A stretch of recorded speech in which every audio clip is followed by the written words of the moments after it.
Le sujet de ce jour est le quech, qui sort des traditions écossaises, et les rapports que le quech spécifique que je vais vous présenter entretient avec William Wallace, le héros de l'Écosse, Walter Scott, et l'écriture du début du roman gothique. Je suis Christian Schellmann, conservateur au Surnateum, un des plus importants cabinets de curiosité consacrés aux mythes, légendes et magie qui hantent notre société depuis le début de l'humanité.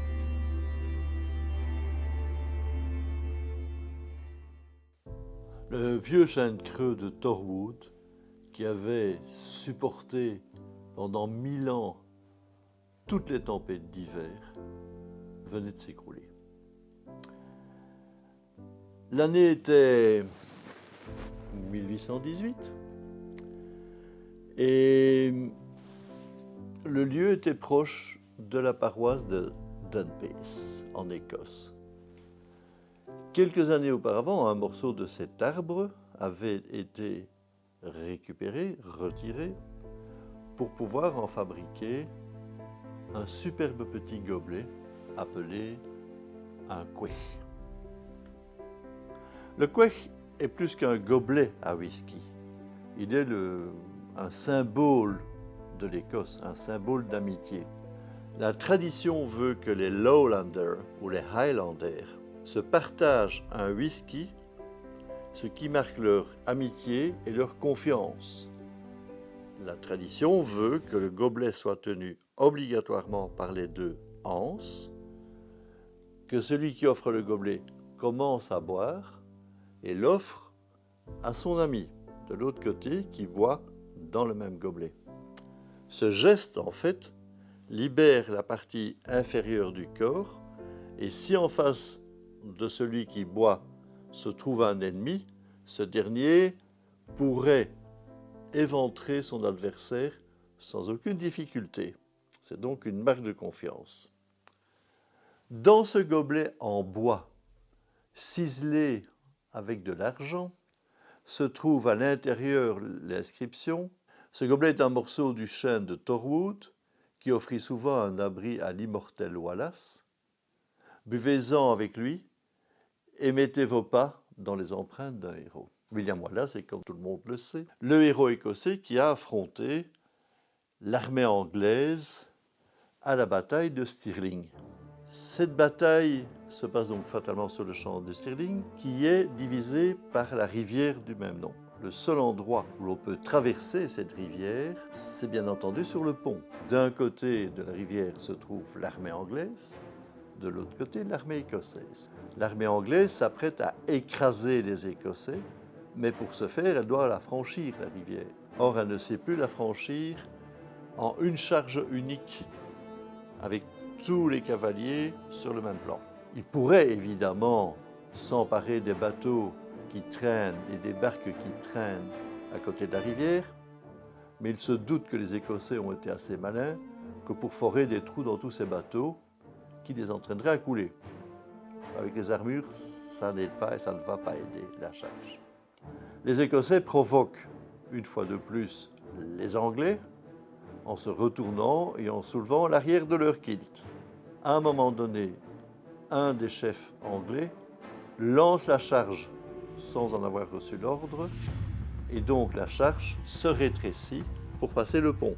Lorsque la moitié des cavaliers a passé le pont, les Écossais sortent les énormes lances qu'ils ont cachées et vont détruire l'armée anglaise, puis ils vont passer le pont, détruire ceux qui se trouvent sur le pont, les annihiler, les jeter dans l'eau, et puis ils vont démolir le reste de l'armée anglaise qui se trouve derrière. Et les Anglais n'ont qu'une seule solution, fuir. William Wallace, qui est un fin stratège, qui a étudié les classiques de stratégie des grands guerriers de l'époque, a utilisé une technique venant d'Alexandre le Grand. Après cette victoire, William Wallace est nommé officiellement héros de l'Écosse. Il sert le roi Bruce et pendant 1 an va de victoire en victoire. Mais les Anglais, dirigés à cette époque par Édouard Ier dit Longshanks, l'ont là un petit peu, hein, je vais dire, ils l'ont un peu à travers de la gorge, et reviennent pour affronter une seconde fois l'armée écossaise, mais cette fois-ci sur la plaine de Falkirk, qui se trouve plus loin. Entre Falkirk et Stirling se trouve la forêt de Torwood, dans laquelle il y a le chêne. Cette fois-ci, les Anglais ne se font pas avoir par la traversée d'une rivière. Ils vont rentrer dans les Écossais à leur manière, c'est-à-dire de loin, en tirant avec les longbows, qui ont une puissance et une distance de tir inhabituelles. Et les Écossais qui ne peuvent pas résister à ce tir se font laminer. Ils sont obligés donc de fuir, et de fuir dans la forêt de Torwood. Pour se cacher des poursuivants anglais, William Wallace et ses hommes se cachent dans le tronc creux d'un ancien chêne druidique qui est le chêne de Torwood. C'est ce que la légende veut, du moins. Est-ce que historiquement c'est correct ou pas n'a pas vraiment d'importance ici. À partir de ce moment-là, le chêne de Torwood va devenir un des arbres mythiques de l'Écosse. Tous ces arbres ont bien entendu une connotation magique. Le chêne de Torwood lui-même était un immense chêne, un chêne millénaire qui non seulement est un chêne druidique dans lequel on invoquait les divinités de la foudre, les chênes sont toujours liés au dieu de la foudre, que ce soit Taranech, Taranis, Zeus, Jupiter et tous les autres. Cet arbre a servi également de lieu où le covenantaire Donald Cargill a insulté le roi Charles à l'époque et provoqué quelque part son exécution par la suite au lieu dit la croix d'Édimbourg. Il sera pendu pour ce fait. Alors, le gobelet a donc un certain nombre d'inscriptions autour de lui. Sur une face, on a un blason avec un lion. Sur l'autre face, on a le blason qui dit « Sub sole, sub umbra virens », sous le soleil ou dans l'ombre, je crois. Il y a une date de naissance d'un côté et une date de mort, qui sont celles de William Wallace, et au centre du gobelet se trouve le visage du héros écossais. Sous le gobelet, il y a le poème Auld Lang Syne, qui était l'équivalent du « Ce n'est qu'un au revoir, mon frère ». C'est un message d'amitié entre deux personnes, entre des gens d'un même clan, même des francs-maçons écossais à l'époque, en dialecte scots, c'est-à-dire ce qu'on appelle le dialecte Lallans. Le gobelet ne s'arrête pas là. Ce n'est pas seulement William Wallace qui est évoqué, c'est aussi évidemment l'histoire de l'Écosse. Il faut savoir aussi que le clan Irvine est responsable du territoire autour de lui qui contient et qui abrite le chêne de Torwood.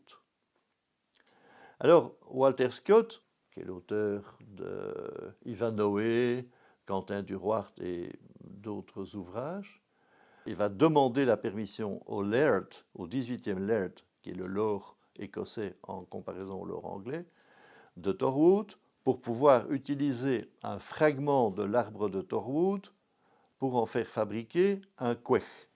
Donc ceci est ce fameux quech. Bien entendu, il mettra son blason, son quech aura des particularités, mais par cette demande, il initie Hugues, troisième fils du laird, à l'Antiquité et aux intérêts de rechercher les traces historiques de l'Écosse. Et puisqu'il en fait un, pourquoi ne pas en faire deux? Et les membres du clan Irvine, probablement Hugues lui-même, vont faire fabriquer un autre gobelet. Quand j'ai commencé à faire des recherches autour de cet objet étrange qui évoque énormément de mythes, de légendes et autre chose, je me suis rendu compte que Walter Scott avait bien entendu fait faire un gobelet plus ou moins similaire, mais que ce gobelet avait été volé au musée de Walter Scott. Donc, j'ai contacté le clan Irvine pour en savoir plus. Ils m'ont indiqué quel était le clan spécifique qui s'occupait de la forêt de Torwood. Et quant au musée Walter Scott, ils m'ont dit « Ah oui, on a volé tout un tas d'objets ayant appartenu à l'auteur, et ces objets n'ont jamais été retrouvés. » Donc je leur ai dit « Écoutez, il se pourrait, ça m'étonnerait parce que les blasons ne correspondent pas, mais que ce soit le gobelet volé. Si jamais si vous prouvez que c'est le vôtre, je veux bien venir en Écosse, vous le ramenez. » Il dit « Vous avez des photos ?» Ils me disent « On n'en a pas. » Est-ce que vous avez contacté Scotland Yard après le vol? Il dit oui, évidemment. Donc eux ont une description. Est-ce que vous pouvez m'envoyer la description exacte du gobelet? Et quand je reçois la description, en fait, le gobelet de Walter Scott est un peu plus petit au point de vue du diamètre, et les anses sont faites sous forme de feuilles. Donc ce n'est notoirement pas celui-là. Et d'ailleurs, le blason de Walter Scott est assez différent, et c'est celui-là qui devrait se trouver dessus. Donc, désolé, mais ce n'est pas le vôtre. À partir de ce moment-là, je n'ai plus aucun scrupule à le mettre dans ma collection.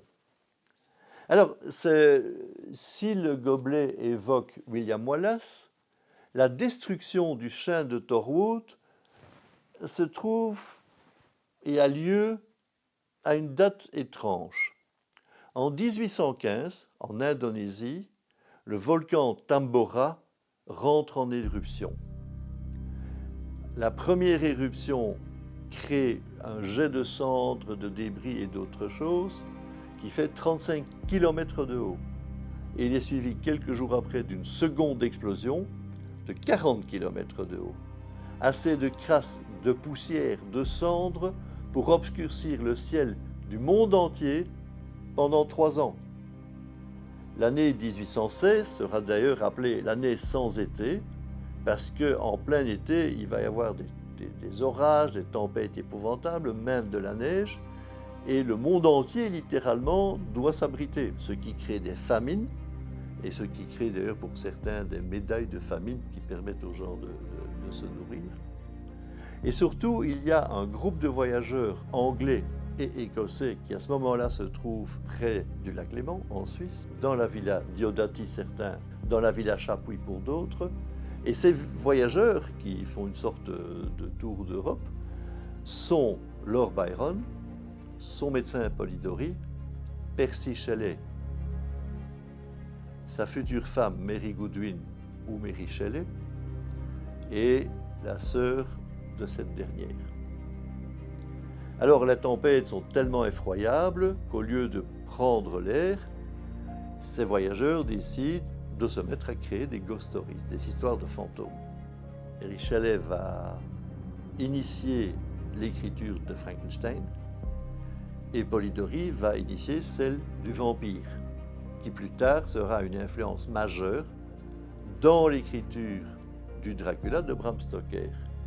Et donc, ils sont à la base du renouveau, littéralement, de la littérature fantastique gothique anglaise. Alors que l'orage semait les graines de ces nouveaux mythes modernes, il mettait un point final au chapitre des épopées du vieux chêne de Torwood.